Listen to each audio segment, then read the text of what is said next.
இலளிகம் பச்சையப்ப தேவராஜன் அவர்களின் மகிழ்ச்சி நம் கையில். தன் கையே தனக்கு உதவி என்பது போல் மகிழ்ச்சி என்ற உணர்ச்சி நம் கையில்தான் உள்ளது.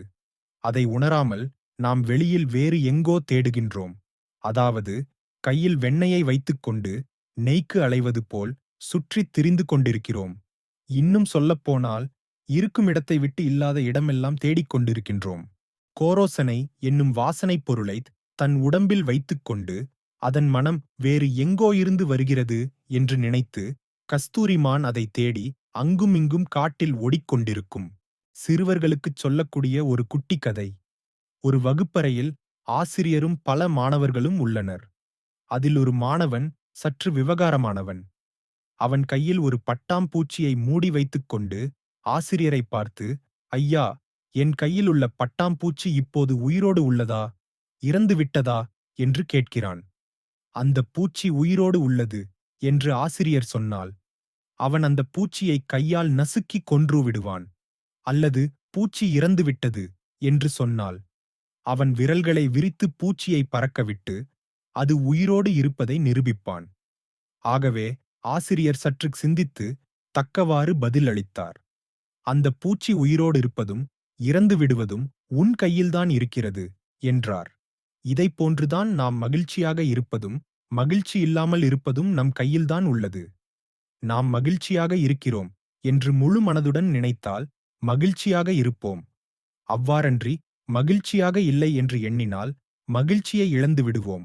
இதமான தென்றல், நீலவானம், கடல் அலைகள், மேகக்கூட்டம், மலர்களின் நறுமணம், குழந்தைகளின் மழலை, இனிய ராகங்களில் பாடல்கள், சான்றோர்கள் நிறைந்த சத்சங்க கருத்து செறிந்த சொற்பொழிவு, நகைச்சுவை நிகழ்ச்சி இவையெல்லாம் நமது மகிழ்ச்சிக்கு புத்துயிர் ஊட்டுகின்றன.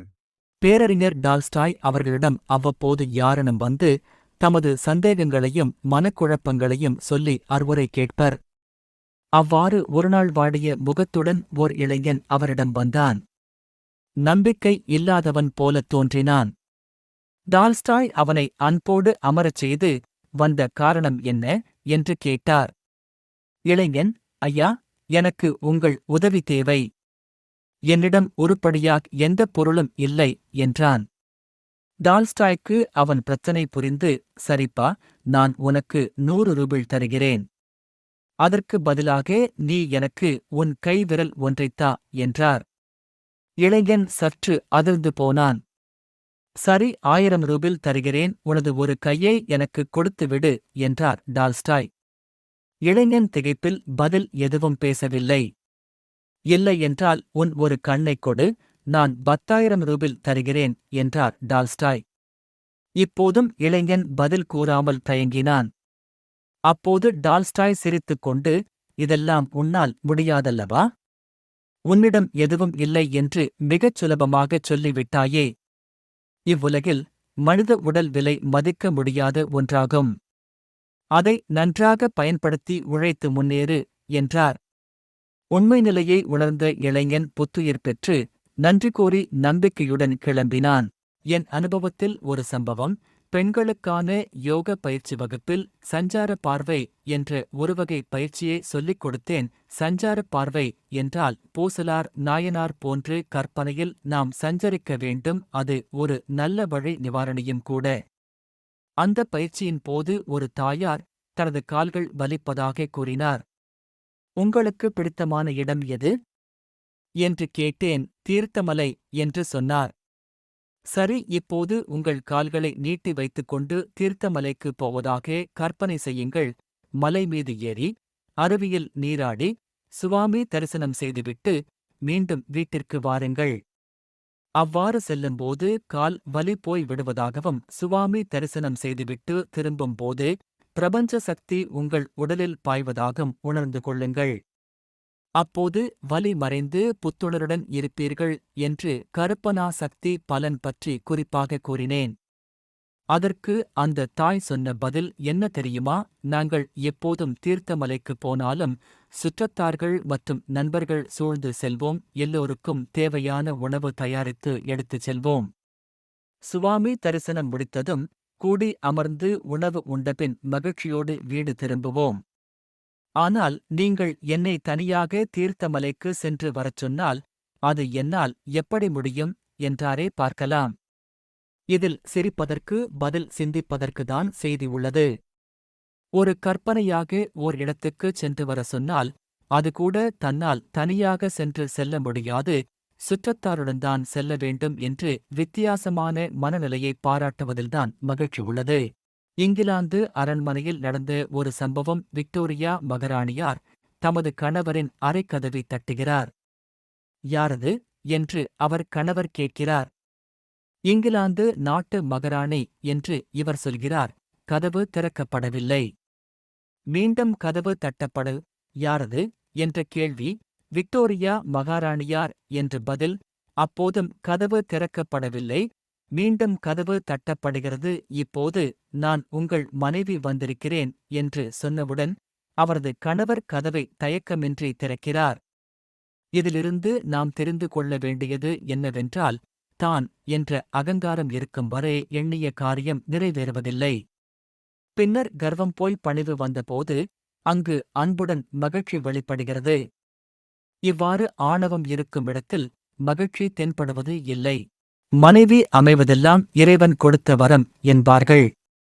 மாட மாளிகைகள், கூடகோபுரங்கள், கோடிச் செல்வங்கள், வளம் கொழிக்கும் வயல்வெளிகள் போன்றவை தராத இன்பத்தை அள்ளித் தருபவள் மனைவி. அன்பின் விளைநிலமாக தன்னை மாற்றிக் கொள்பவள் மனைவி. இரவு பகல் என்று பாராது குடும்ப சுமைகளை தூக்கி சுமந்து இனிய இல்லறத்தை அமைப்பவள் நல்ல மனைவி ஆவாள். எந்த குடும்பத்தில் பெண்கள் மகிழ்ச்சியாக இருக்கிறார்களோ அந்தக் குடும்பம்தான் சிறந்த குடும்பம் ஆகும். மகளிர் மதிக்கப்படுகின்ற இல்லங்களில் அவர்கள் நிறைவுடனும் நிம்மதியுடனும் வாழும் வீடுகளில் பூலோக சொர்க்கம் உருவாகிறது. அங்கே மகிழ்ச்சி மலர்ந்து மனம் பிசைகின்றது. சில மேதைகள், விஞ்ஞானிகள் மற்றும் உயர் பதவி வகிப்போர் தங்களுக்கு நல்ல மனைவி அமையவில்லை என்பதற்காக கவலைப்பட்டு தங்கள் கடமைகளில் இருந்து சிறிதும் தவறுவதில்லை. உதாரணத்திற்கு அத்தகைய சிலர் குறித்து இங்கே கூறலாம். நீதிபதி ஒருவர் காலம் தாழ்த்தி தமது 60வது வயதில் திருமணம் செய்து கொண்டார்.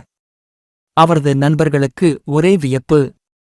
ஏன் இந்த முதிர்ந்த வயதில் திருமணம் செய்து கொண்டீர்கள் என்று கேட்டனர்.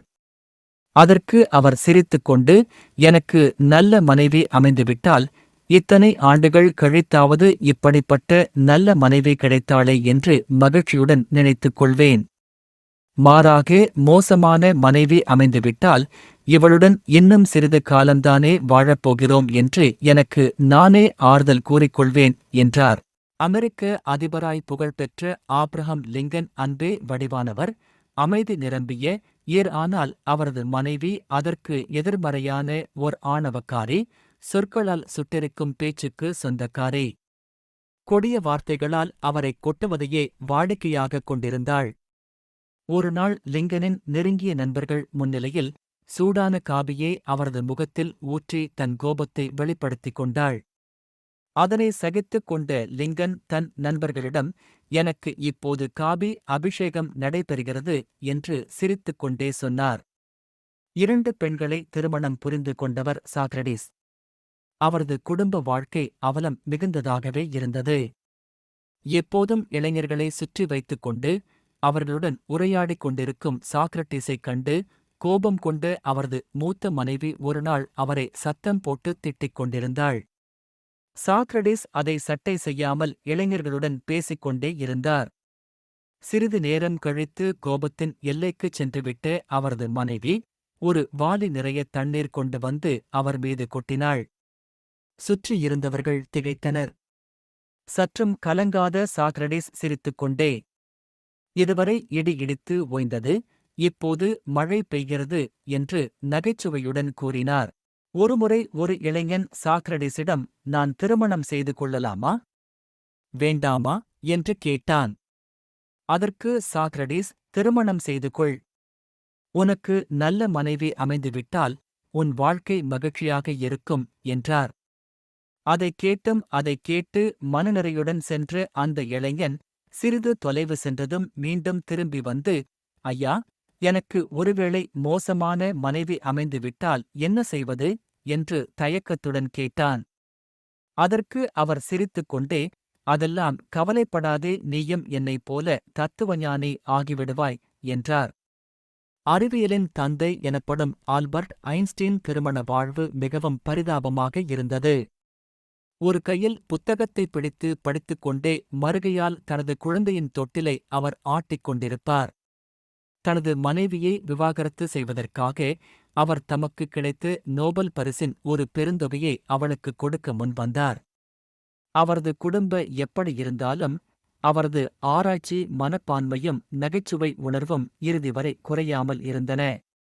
இத்தகைய சான்றோர்களின் இல்லற வாழ்க்கை இப்படி முரணாக அமைந்தாலும் அவர்கள் வாழ்க்கையை இடுக்கண் வருங்கால் நகுக என்ற வள்ளுவரின் நகைச்சுவை உணர்வுடன் மகிழ்வோடு வாழ்ந்து காட்டினார்கள். ஒரு நாள் ஆல்பிரட் நோபல் என்ற செல்வந்தர் காலையில் செய்தித்தாள் வாசித்துக் கொண்டிருந்தார்.